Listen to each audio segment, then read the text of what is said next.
আসসালামু আলাইকুম, hello viewers, আবারও ফিরে এলাম নতুন আরেকটি রেসিপির সাথে। আপনাদের জন্য আমার আজকের আয়োজন চিকেন রোস্ট।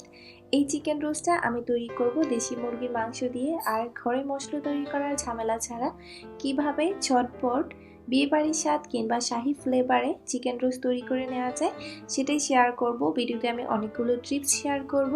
ভিডিও শুরু থেকে শেষ পর্যন্ত আমার সাথেই থাকুন, আর এই রেসিপিটি ভালো লাগলে অবশ্যই লাইক, কমেন্টস এন্ড শেয়ার করুন। চলুন শুরু করা যাক। এর জন্য এখানে আমি দেশি মুরগির 4টা লেগ পিস নিয়েছি, আর এগুলোকে খুবই ভালো করে ধুয়ে পানি ঝরিয়ে নিয়েছি। এখন এর মধ্যে আমি দিয়ে দিচ্ছি স্বাদ মতো লবণ, আরও দিয়ে দিচ্ছি 2 টেবিল স্পুন পরিমাণ দই। এখানে আপনারা টক দই কিংবা মিষ্টি দই যে কোনো একটা ইউজ করা যাবে। দেয়া হয়ে গেলে এগুলোকে খুবই ভালো করে মিশিয়ে নেব।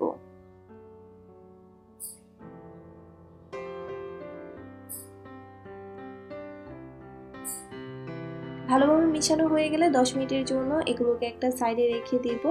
এদিকে আমি মশলাগুলো প্রিপেয়ার করে নিচ্ছি। এর জন্য নিয়ে নিচ্ছি 1 টেবিল স্পুন পরিমাণ আদার পেস্ট, 1 টেবিল স্পুন পরিমাণ রসুনের পেস্ট। এখানে আমি 2টা এলাচ, 2টা দারচিনি আর 1 টেবিল স্পুন পরিমাণ জিরা একসাথে পেস্ট করে নিয়েছি।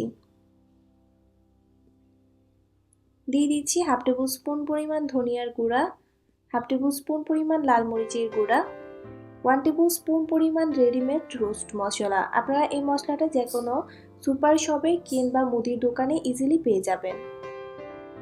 দিয়ে দিচ্ছি 2 টেবিল স্পুন পরিমাণ পেঁয়াজ বাটা। পেঁয়াজের পরিমাণটা খুব বেশি দেওয়া যাবে না। দিয়ে দিচ্ছি 4 টেবিল স্পুন পরিমাণ দই।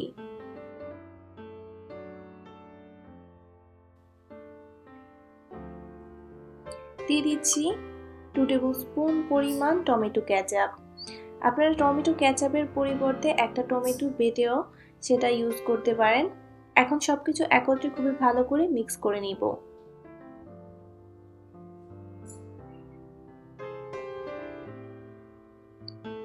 মশলাটা রেডি হয়ে গেছে, এখন এটাকে একটা সাইডে রাখবো। এদিকে একটা প্যানের মধ্যে আমি নিয়ে নিচ্ছি 1/4 কাপ পরিমাণ সয়াবিন তেল, আর দিয়ে দিচ্ছি 3 টেবিল স্পুন পরিমাণ বাটার। আপনারা এই বাটারের পরিবর্তে ঘি দিতে পারেন।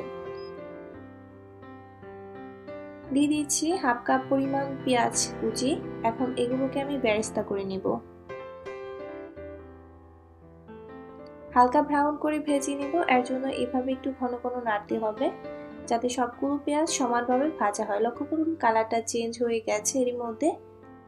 এখন এগুলোকে উঠিয়ে আমি একটা কিচেন টিস্যু পেপারের উপর রাখবো যাতে এক্সট্রা তেল স্যুপ হয়ে যায়।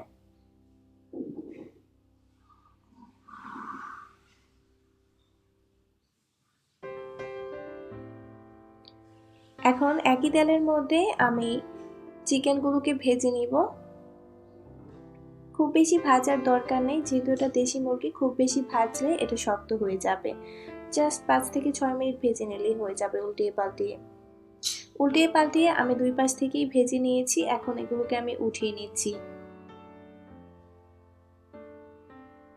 এই একই তেলটা দিয়ে আমি সম্পূর্ণ রান্না শেষ করব। এর মধ্যে দিয়ে দিচ্ছি একটা তেজপাতা, 2 টুকরা দারুচিনি, 4টা এলাচ। এলাচগুলোকে আমি একটু ফেড়ে দিয়েছি। আর দিয়ে দিচ্ছি 1/2 কাপ পরিমাণ পেঁয়াজ কুচি। এখন সবকিছু একটু ভালো করে ভেজে নিব 2 থেকে 3 মিনিট।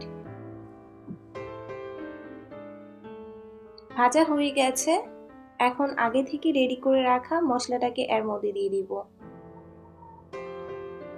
মশলা দেওয়া হয়ে গেলে এটাকে মিডিয়াম আঁচে খুবই ভালো করে কষিয়ে নিতে হবে। একটু পানি দিয়ে দিচ্ছি, এই ধরুন 2 টেবিল স্পুন পরিমাণ, যাতে মশলাটা পুড়ে না যায়। লক্ষ্য করুন যখন দেখবেন যে মশলার উপরে এরকম তেল ভেসে উঠেছে তখনই বুঝতে হবে যে এটা ভালোভাবে কষানো হয়ে গেছে। এই পর্যায়ে আগে থেকে ভেজে রাখা চিকেনগুলো এর মধ্যে দিয়ে আরও 5-6 মিনিট খুবই ভালো করে মশলার সাথে উল্টিয়ে পাল্টিয়ে আমি কষিয়ে নিব।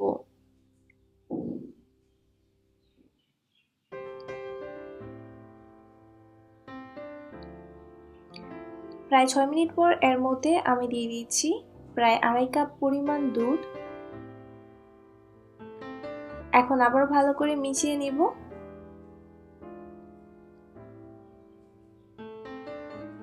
ভালোভাবে মিশানো হয়ে গেলে দিয়ে দিলাম এর মধ্যে 1/3 কাপ পরিমাণ বাদামের পেস্ট। এখানে আমি কাজু বাদাম বেটে নিয়েছি। দিয়ে দিচ্ছি স্বাদ মতো লবণ। এখন ঢাকনা দিয়ে অপেক্ষা করব চিকেনটা পুরোপুরি সিদ্ধ হয়ে যাওয়ার আগ পর্যন্ত। মাঝে 2-1 বার এইভাবে ঢাকনাটাকে খুলে নেড়ে দিতে হবে।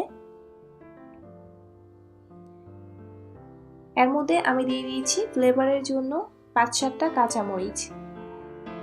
এখন আবারও ঢাকনা দিয়ে ঢেকে দিলাম। লক্ষ্য করুন চিকেনটা সিদ্ধ হয়ে গেছে আর উপরে তেল ভেসে উঠেছে। এ পর্যায়ে এর মধ্যে দিয়ে দিচ্ছি 4-5 ফুটা কেওড়া জল আর দিয়ে দিচ্ছি 4-5 ফুটা রোজ ওয়াটার। আর উপর থেকে আগে থেকে যে বেরেস্তাগুলো ভেজে রেখেছিলাম সেগুলো দিয়ে একটু নেড়ে দিচ্ছি।